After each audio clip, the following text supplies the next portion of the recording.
warahmatullahi wabarakatuh. Perkenalkan kami dari kelompok 3 kelas studi perdamaian dan resolusi konflik.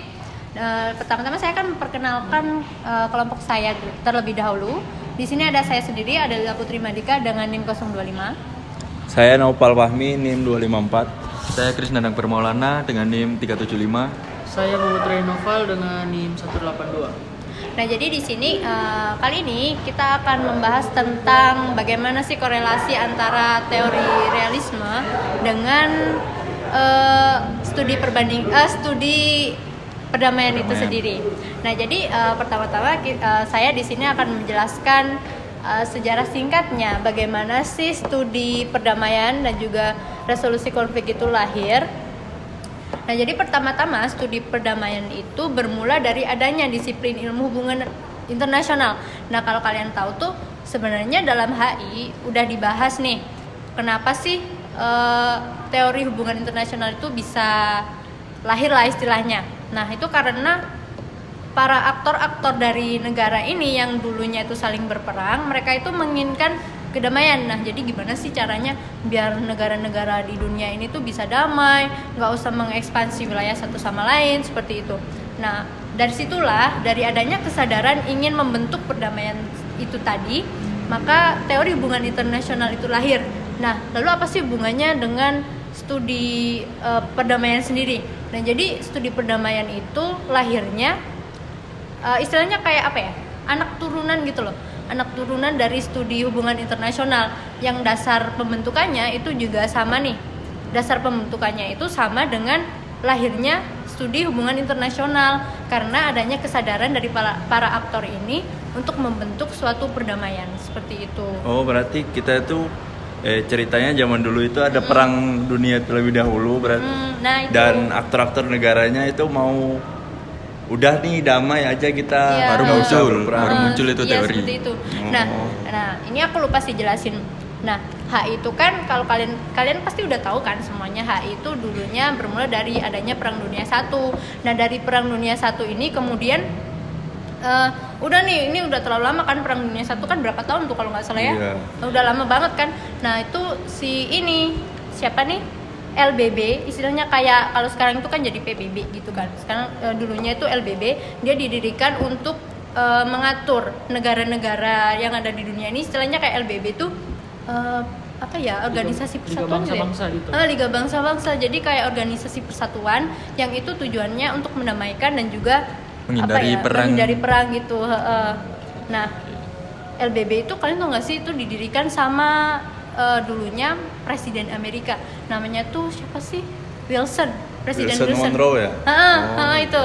Nah, jadi Presiden Wilson ini dulu yang merintis pembentukannya LBB karena dia kayak udah lama kita perang, masa mau perang terus, udah banyak kerugian, banyak korban. Iya. Kayaknya ya udah kita damai. Nah, tapi si LBB ini kan gagal. Kan ada sejarahnya tuh dia gagal soalnya Muncul perang dunia kedua. Negara-negara ini kan dia kayak ya udah kita pengennya memperluas kekuasaan lagi, kita pengennya jadi negara yang dominan, jadi apa istilahnya, negara dominan negara superior. Dan negara superior akhirnya mereka perang lagi tuh, terjadilah Perang Dunia II. Nah, dari situ LBB itu dikatakan organisasi yang gagal seperti itu.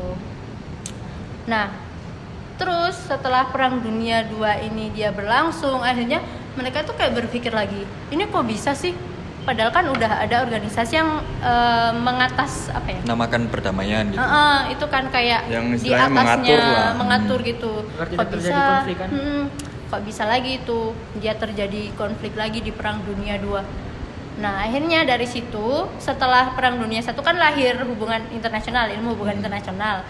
Nah, tapi karena LBB gagal, terus ada Perang Dunia Kedua, akhirnya lahirlah studi perdamaian dan resolusi konflik. Jadi studi perdamaian dan resolusi konflik ini lebih memfokuskan pada bagaimana sih perang konflik itu terjadi, terus bagaimana resolusinya seperti itu. Oh, jadi itu lahir gara-gara kegagalan LBB dalam mengatur perdamaian dunia. Adanya Perang Dunia II, terus kan setelah Perang Dunia II itu kan ada lagi tuh perang dingin antara Amerika dan Uni Soviet. Nah, jadi studinya tuh kayak berkembang gitu loh. Nah, kan studi HI itu kan banyak toh, kan itu studi HI itu banyak turunannya tuh. Ya, salah satunya yang ini punya studi perdamaian sama resolusi konflik. Tapi kalau menurutku itu yang penting sih, soalnya pada zaman dulu kan masih sering perang, sampai ada perang dingin. Nah tapi setelah perang dingin ini kayak keadaannya tuh lebih membaik gitu loh, soalnya kan perang dingin istilahnya kayak diem-dieman gitu kan. Kalau Cuman kalian perang gitu, ideologi perang antar ideologi, negara terus lah. kayak diem-dieman, dia nggak pakai senjata, terus akhirnya kayak di situ tuh mulai terbentuk kayak ketenangan gitu loh di dunia kayak gitu. Nah terus kalau damai, istilah damai itu kan kalau menurut kaum idealis itu beranggapan kalau perdamaian itu bisa dicapai kalau aktor-aktor dan juga pemerintah yang ada di negara ini tuh kayak sadar gitu kan, sadar terus kayak aduh ini masa mau perang terus, kita harus damai, kita pokoknya idealis itu terlalu polos lah istilahnya, terlalu naif, dibilang terlalu naif. Nah dari sini karena ada pandangan bahwa idealisme itu terlalu naif, terlalu polos, karena tidak mungkin aktor negara itu dia mau kayak damai asal damai aja gitu kalau nggak ada syaratnya. Nah di situ dia dikritik sama yang namanya realisme. Nah kalian tuh ada yang tahu nggak sih realisme itu kayak gimana? Kalau aku sih taunya pokoknya realisme itu membahasnya negara itu perang-perang gitu aja. Siapa sih yang tahu? Jadi gini ya, realisme klasik itu teori hubungan internasional yang ada saat pasca Perang Dunia Kedua itu telah usai, di mana politik internasional itu terjadi karena sifat manusia. Sifat manusia, maksudnya kayak manusia itu jahat gitu kan? Nah, Maksudnya dari diibaratkan kan negara Nah, diibaratkan seperti sifatnya manusia. ya, diibaratkan kayak kedua negara yang memulai konflik itu terjadi karena sifat manusia dari kedua negara tersebut yang menciptakan beberapa konflik yang terjadi pada saat ini. Maksudnya sifat manusia ini pemerintahnya gitu kan ya? Nah, Maksudnya pemerintahnya elit-elitnya lah yang di atas. Agresif gitu kan? Karena kan dalam mendapatkan kekuasaan mereka melakukan segala cara. Menghalalkan segala cara gitu ya, menghalalkan. kayak katanya siapa tuh, Thomas Hobbes ya, yang Iya. manusia itu adalah serigala seperti itu. Dimana mereka juga kayak gimana ya, mencari untung dengan mungkin perang itu bisa membuat mereka untung sih. Mendapatkan kekuasaan juga kan mereka. Karena ekspansi wilayah sih lebih tepatnya ya kan, kalau semakin wilayahnya semakin luas dia kan semakin kaya gitu. Terus pemikir atau tokoh yang dikaitkan dengan realisme klasik itu Hans Morgenthau. Di mana Hans Morgenthau menulis dalam bukunya Politik Among Nations pada tahun 1948 bahwa politik diatur oleh hukum-hukum objektif yang berasal dari sifat manusia. Sifat manusia yang agresif tadi ya, berarti Morgenthau itu secara nggak langsung mendeskripsikan realisme klasik itu sebagai sifat-sifat pemerintah yang agresif dan juga istilahnya kayak serigala gitu lah ya, kayak gitu. Terus kayak haus kekuasaan gitu. Terus selain itu ada teori baru yang muncul yaitu neorealisme, di mana teori ini sebenarnya bukan menggantikan sih, tetapi menyempurnakan Kayak teori. lebih Lanjutan mengoreksi dari gitu lah ya, kasih koreksi gitu. Nah, teori ini bertindak sebagai pengekang perilaku negara seperti sehingga hanya negara yang kebijakan-kebijakannya berada dalam cakupan yang diharapkan dapat bertahan. Itu gimana ya maksudnya, kayak negara dalam cakupan yang sama itu yang bisa bertahan, itu maksudnya gimana? Ada yang tahu nggak sih maksudnya itu kayak gimana? Negara dalam gimana tadi? Negara yang berada dalam cakupan yang diharapkan dapat bertahan. Nah itu maksudnya gimana ya? Yang kebijakan-kebijakannya itu berada dalam cakupan yang diharapkan. Mungkin kayak Dapat bertahan. saling mementingkan kepentingan nasionalnya. Jadi maksudnya mereka kayak kerjasama gitu ya, maksudnya dalam satu cakupan itu kayak mereka itu bersatu dalam satu tujuan gitu nggak sih maksudnya? Benar-benar. Maksudnya saling menguntungkan lah. Ah. Mungkin kayak itu sih. Nah itu kalau nggak salah aku pernah dengar namanya tuh semacam balance of power gitu ya. Balance of power. Balance of power. Jadi mereka kayak mereka tuh kayak gabung antar negara satu dengan negara yang lain itu biar sama-sama kuat, kayak Negara yang lebih kuat. negara yang lebih kuat gitu, biar bisa bersaing lah pokoknya kayak gitu. Nah itu buat ini ya, kayak Teori dasar. teori Mungkin dasarnya realisme. kalau habis teori dasar kayaknya cocok kalau kita hubungkan sama Ya. kayak dihubungkan ke apa tadi topiknya? Kita kan topiknya gimana sih korelasi antara teori realisme ini dengan Studi perdamaian dan juga resolusi konflik. Kalau aku sih taunya apa ya, realisme itu kan dia bahas soal, kalau yang realisme klasik lah ya ini, itu dia kayak bahas tentang negara itu berperang, ekspansi wilayah, melakukan segala hal seperti yang udah dijelaskan sama si Ryan tadi kan. Negara itu menghalalkan semua cara, kalau manusia itu dia rakus menghalalkan semua mendapatkan cara kekuasaan. buat mendapatkan kekuasaan gitu. Sebenarnya Itu gimana ya? Kalau dihubungkan sama topiknya sih hampir sama kayak penjelasannya tadi. Kayak apa ya? Realisme klasik ini ya benar ngelihat negara ini sama kayak manusia, di mana manusia itu kan serakah. Pasti mau yang lebih gitu kan. Nah, Benar. negara itu diibaratkan kayak ya sifat manusia itu mau lebih dan selalu mementingkan pasti lebih mementingkan kepentingan nasionalnya sendiri daripada kepentingan nasional negara lain. Ya. Ya mungkin untuk realisme klasik ini lebih ke arah Agak sulit ya kalau ngejelasin. Sulit kan, soalnya dia realisme klasik bahasnya soal perang-perang, pokoknya intinya perang, nggak ada damai di situ. Terus ini ada teori baru soal studi perdamaian dan juga bagaimana sih cara mengatasi konflik, sedangkan di realis sendiri itu kan nggak ada kan yang namanya damai, negara itu Ya, saling pastinya menjadi tetap satu ada konflik gitu. sih, mau gimana pun Iya. ideologi tiap negara, pasti tiap negara itu berbeda ideologi, terus tidak. dan apalagi kan gak ada kayak instansi yang di atas negara gitu Nah, kan. contohnya kan kayak LBB, tapi kan dia Tapi gugur. kan gagal. Akhirnya muncul Akhirnya kan realis. negara ini kan gak ada nih yang instansi di atas negara.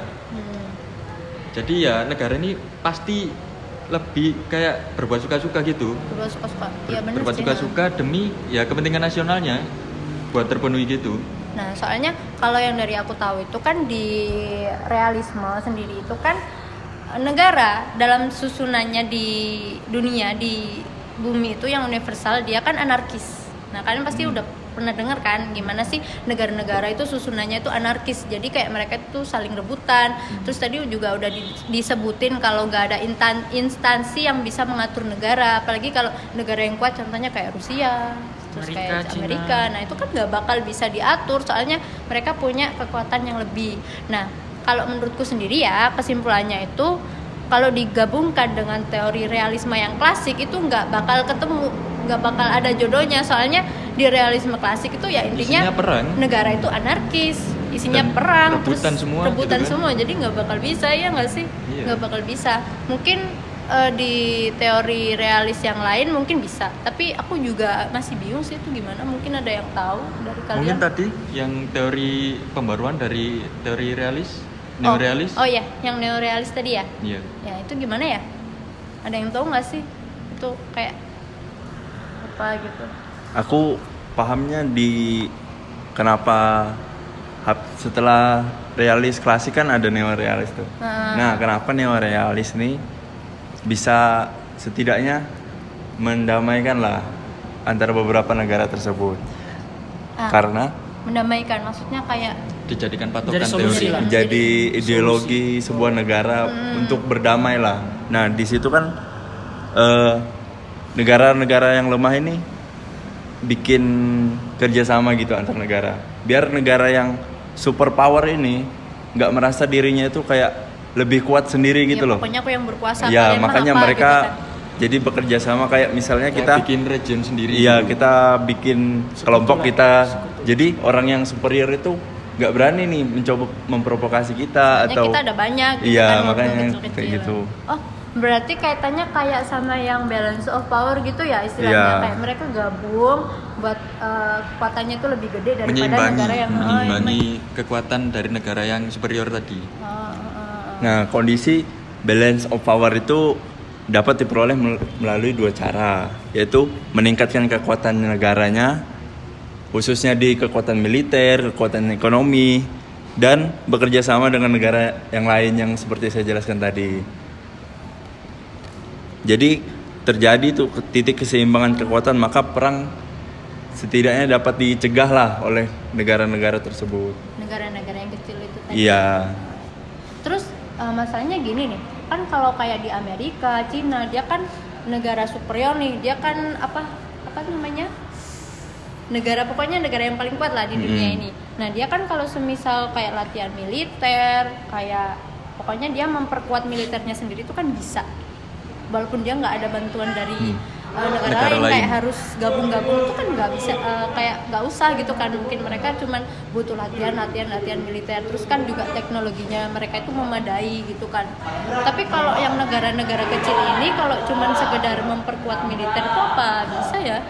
Apa bisa nggak sih? Atau gimana? Ya mungkin bisa dengan adanya bantuan dari negara tadi. Oh jadi kayak mereka tuh kayak kejadian satu, misalnya kayak mau beli senjata atau apa, terus mereka kayak iuran gitu kan, ini buat bareng-bareng kayak gitu. Kalau menurut kalian itu efektif gak sih kayak balance of power gitu? Sekarang kan ada organisasi apa ya, NATO itu. Kayak NATO. Maksudnya mereka saling ini kan tukar informasi dalam gitu militer atau ya sebagainya. Itu kan untuk menguatkan sistem militer yang keanggotaan itu sih. Nah kan di sini kan pendekatan untuk kedamaian ini agak sulit nih untuk negara-negara tersebut. Jadi kita tarik ulur dulu lah. Damai itu kan artinya kalau di realis ya, memahaminya damai itu kan ketiadaan perang nih. Nah, ya istilahnya kayak idealis tadi lah, dia terlalu polos kalau kayak gitu. Soalnya nggak mungkin negara itu nggak ada konflik, nggak bakal mungkin tuh sampai sekarang. Jadi kalau negara-negara kayak sekarang ini sudah damai itu sistem perdamaian kan sudah tercapai. Nah karena dari itu gimana ya? Nah karena bisa dikaitkan dengan neorealis tadi. Karena damai ini sudah terwujud, jadi setidaknya at least masuk neorealis ini menjadi jawaban lah agar negara-negara ini kan bisa bekerja sama kembali. Makanya ada balance of power tadi yang kita diskusikan tadi. Nah, gitu sih. Ini aku ada nemu info baru. Jadi selain balance of power itu, negara-negara bisa menggunakan ancaman nuklir sebagai bahan untuk perdamaian. Nah, aneh nggak tuh? Gimana tuh? Nuklir dibuat berdamai. Kan harusnya Kalau nuklir. menurutku sih lebih ke ancaman sih. Nah, Soalnya kalau kayak negara yang nggak mempunyai nuklir itu kayak merasa kayak terancam gitu. Kayak adanya itu. Tapi kita bisa lihat di sisi yang lain sih menurutku, seperti negara Korea Utara gitu kan, mereka kan mandiri itu, nggak mau berhubungan lah sama negara lain kecuali negara-negara tertentu lah. Ya. Nah, dia kan punya nuklir tuh. Nah itu tuh tujuannya buat defense, mempertahankan negaranya mereka sendiri gitu loh, biar negara lain itu nggak berani takut untuk melawan mereka gitu. Tapi kan, nah itu kan gara-gara takut nggak mau ngelawan, akhirnya kan nggak ada perang. Soalnya kan dia takut mau ngelawan, jadi nggak ada perang. Tapi gitu. kan kalau di zaman sekarang ini udah nggak perang kayak yang kemarin-kemarin Yang dulu, kan gitu. Sekarang lebih ke menurutku kayak ke ideologi sama ekonomi. Oh, ideologi sama ekonomi. Nah, soalnya dari info yang aku dapat itu kayak misal Amerika sama Korea Utara kan sama-sama negara kuat toh. Nah, mereka berdua itu punya nuklir. Nah, kalau semisal Amerika ini mau meluncurkan nuklir ke Korea, otomatis kan Korea juga bakal ngeluncurin. Nah, kan ini kan bakal sama-sama apa ya? Dua negara yang sama-sama punya nuklir, mereka nyerang, akhirnya sama-sama hancur. Sama-sama dirugikan lah. Sama-sama dirugikan. Akhirnya mereka itu kayak berpikir, oh ini kalau saya mau ngeluncurin ini, pasti dia juga balas dendam gitu ke saya. Jadi bikin mikir gitu loh kalau mau mengawali itu. Bahkan efeknya itu kan nggak kedua negara itu juga ya, yang terkena efek nuklir itu kan. Bisa Iya, jadi pasti. negara-negara tetangga juga terkena juga kan. Mungkin itu sih. Mungkin itu bisa jadi solusi. Cuman kan kalau negara yang nggak ada nuklir itu kayak gimana? Ya itu yang dia Apa tahu mereka sih. harus pasrah gitu Pasrah kan? atau gimana kan? Ya itu yang masih jadi pertanyaan juga sih. Soalnya kayaknya kalau menurutku nggak mungkin kayak negara Amerika itu mau menyerang misalnya kayak Indonesia, janganlah Indonesia, misalnya kayak Fiji, dia kan negaranya kecil banget tuh. Terus Amerika mau nyerang dia ngapain? Dia kan tinggal kalau mau menguasai Fiji ya udah tinggal itu aja kan, ngomong ke presidennya, kalau nggak mau ya tinggal diancem gitu ya. Ujung-ujungnya tetap sih bikin perang. Tapi kan kalau negara kecil kayak Fiji apa itu kan dia pasti juga udah punya teman lah istilahnya. Yeah. Kayak misalnya dia jadi anggotanya NATO, terus pasti dilindungin sama NATO gitu. Ya kayak kemarin yang terjadi kan invasi Rusia ke Ukraina. Iya, Nah, Ukraina kan dilindungi oleh ini, NATO ya kan. Walaupun sebenarnya ini kan Rusianya kayak sempet cekcok sama NATO-nya sendiri, ada perdebatan. Nah, itu sih susahnya kalau emang dia negara yang benar-benar superior, terus ada organisasi yang ngatur, itu sulit. Sulitnya di situ pasti Mereka bakal juga kayak merasa terancam gitu kan. merasa terancam gitu. Itu sih kalau menurutku. Jadi kesimpulannya tuh solusi terbaik yang pertama itu balance of power. Terus kalau yang nuklir tadi tuh bisa jadi solusinya tuh kayak bikin takut mau nyerang sih, tapi itu Untuk nggak bertahan lah. efektif Defense untuk lah, bertahan defense. gitu, defense. Nah itu aja sih kalau menurutku. Mungkin dari kalian ada yang mau menyimpulkan? Enggak sih, mungkin cukup itu. Cukup mungkin segitu ya. Itu aja kali ya. Soalnya yang paling efektif dari diskusi yang udah kita omongin tadi, obrolan yang panjang tadi, yang paling efektif itu ya balance of power tadi gitu kan, nggak ada yang lain. Kalau dikaitkan sama realisme sendiri itu solusi atau resolusi dari konflik yang terbaik itu yaitu balance of power itu sendiri. Saling menyeimbangkan. Saling Iya. menyeimbangkan seperti itu. Dan juga kan saling menguntungkan karena mereka bekerja sama kan. Bekerja sama. Udah itu aja sih menurutku kesimpulannya. Ya, Ada tambahan lagi mungkin? Mungkin cukup. Cukup sih. Oke, sekian mungkin sekian diskusi yang bisa kelompok kami lakukan. Semoga informasi dan juga materi yang kami sampaikan ini bisa bermanfaat untuk teman-teman. Terima kasih atas perhatiannya. Kami pamit undur diri. Wassalamualaikum warahmatullahi wabarakatuh. Dadah. dadah.